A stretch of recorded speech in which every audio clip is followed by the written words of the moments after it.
Merci. J'ai l'honneur de vous présenter l'expérience du service de chirurgie vasculaire à Oujda, au nord-est du Maroc, en termes de pathologie sous-clavière athéromateuse. Alors, la prévalence des sténoses de l'artère sous-clavière, elle est entre 3 et 4%. C'est des sténoses qui sont souvent asymptomatiques, vu les anastomoses et la riche vascularisation et les collatéralités au niveau de la région axillaire. Alors, lorsqu'elle est symptomatique, il s'agit souvent d'ischémie du membre supérieur, soit un syndrome neurologique, un vol vertébro-basilaire qui se manifeste par des troubles visuels, des syncopes, une ataxie, des vertiges, ou une angine de poitrine pour les patients qui ont un pontage coronaire mammaire interne. Alors cette sténose, elle est souvent athéromateuse dans plus de 90% des cas, mais elle peut être secondaire à une maladie inflammatoire telle que la maladie de Takayasu ou la neurofibromatose. Sur le plan clinique, donc il n'y a pas grand-chose sur l'examen clinique à part une asymétrie tensionnelle.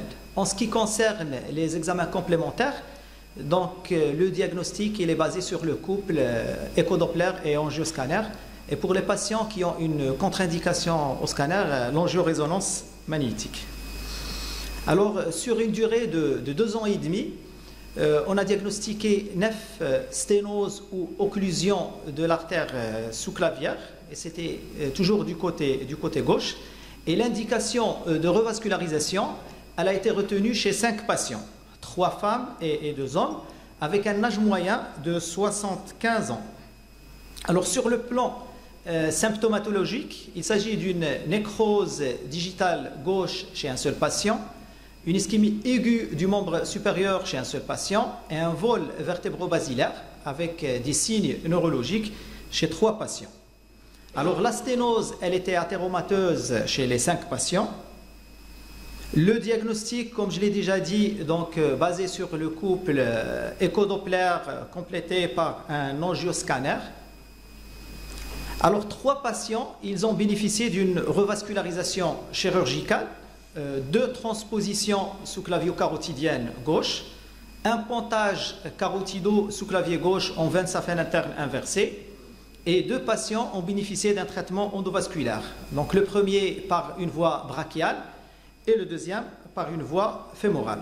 Je vais vous présenter brièvement les cas. Donc le premier cas, c'est une femme âgée de 70 ans, hypertendue sous monothérapie, qui a consulté pour un syndrome neurologique fait de vertiges, d'ataxie. Alors l'échodoppler et l'angioscanner, et ils ont mis en évidence une sténose très serrée de l'artère sous-clavière gauche prévertébrale. Alors cette patiente, elle a bénéficié d'une transposition sous-clavio-carotidienne. Je m'excuse pour la qualité de l'image péropératoire. Donc une anastomose entre l'artère sous-clavière et l'artère carotide. Et on voit sur le contrôle angioscanographique donc une très belle anastomose avec une artère sous-clavière qui est perméable. Avec en post-opératoire, donc la patiente a été mise sous antiagrégation plaquettaire, une bonne évolution du syndrome neurologique. Donc le deuxième cas, c'est une patiente âgée de 85 ans, sous antidiabétique oraux depuis 20 ans, et qui consulte pour une nécrose du 5e doigt. Donc à l'angioscanner, une occlusion à l'origine de l'artère sous-clavière gauche. Donc c'est une patiente qu'on a opérée en urgence. Elle a bénéficié d'un pontage carotido-sous-clavier en veine saphène interne inversée. Donc sur l'image de gauche, donc on voit l'anastomose entre veine et carotide, et l'anastomose du côté droit, elle est un peu profonde. Donc le contrôle scanographique avec le pontage qui est perméable, la patiente a été mise par la suite sous traitement anticoagulant avec une régularisation du 5e octet qui a parfaitement cicatrisé. Le troisième patient, donc c'est un homme de 63 ans, c'est un tabagique chronique qui consulte pour une ischémie d'effort du membre supérieur gauche, à l'échodoppler, donc une occlusion à l'origine de l'artère sous-clavière gauche avec un amortissement du flux, et à l'angioscanner, donc une occlusion complète à l'origine de l'artère sous-clavière gauche. Alors ce patient, il a bénéficié d'un traitement endovasculaire par une ponction de l'artère brachiale du côté gauche, donc une recanalisation, mise en place d'un stent en nitinol, un stent auto-expansible 7 mm sur 8 cm, avec un contrôle angiographique satisfaisant et un scanner réalisé 3 mois après, donc qui montre un stent qui est perméable. Alors on a un peu surdilaté le bout proximal du stent, on l'a évasé un petit peu pour éviter le risque qui est décrit de dissection aortique.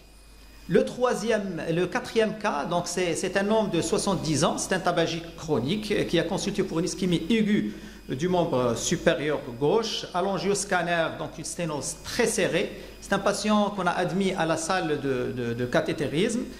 Une angiographie donc a été réalisée.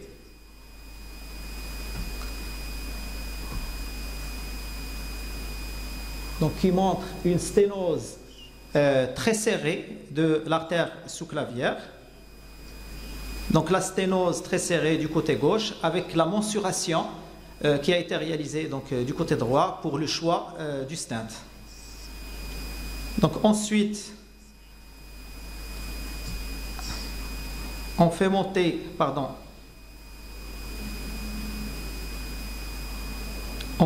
le stent. Donc c'est un stent monté sur ballon qui fait 8 sur 4 cm.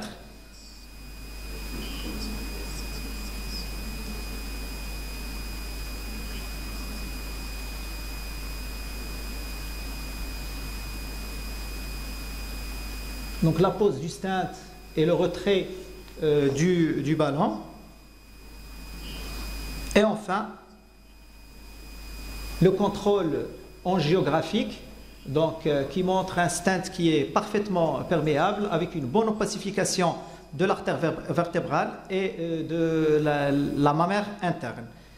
Alors, je vais terminer rapidement. Donc, la première description de dilatation de la sous-clavière, elle a été faite en 1980 par Bachmann et Kim.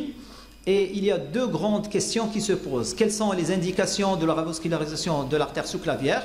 Et est-ce qu'il faut privilégier le traitement endovasculaire ou le traitement chirurgical?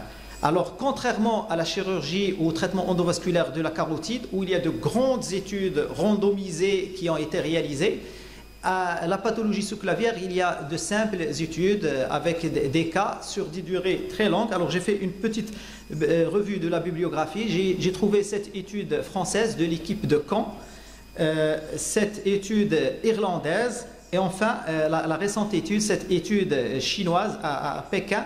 Alors, à l'unanimité, ces études, il faut opérer les sténoses ou les thromboses de la sous-clavière symptomatiques. Quant au traitement endovasculaire, donc, ils disent qu'il faut privilégier au maximum le traitement endovasculaire, sachant que le traitement endovasculaire n'est pas dénué de risques. Il y a des risques de dissection, des risques d'AIT, d'accident ischémique transitoire ou carrément d'AVC.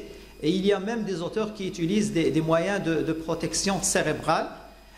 L'équipe de Pékin, donc, elle privilège de côté droit, s'il y a un risque d'embolisation rétrograde, il préfère une chirurgie conventionnelle et je vous remercie.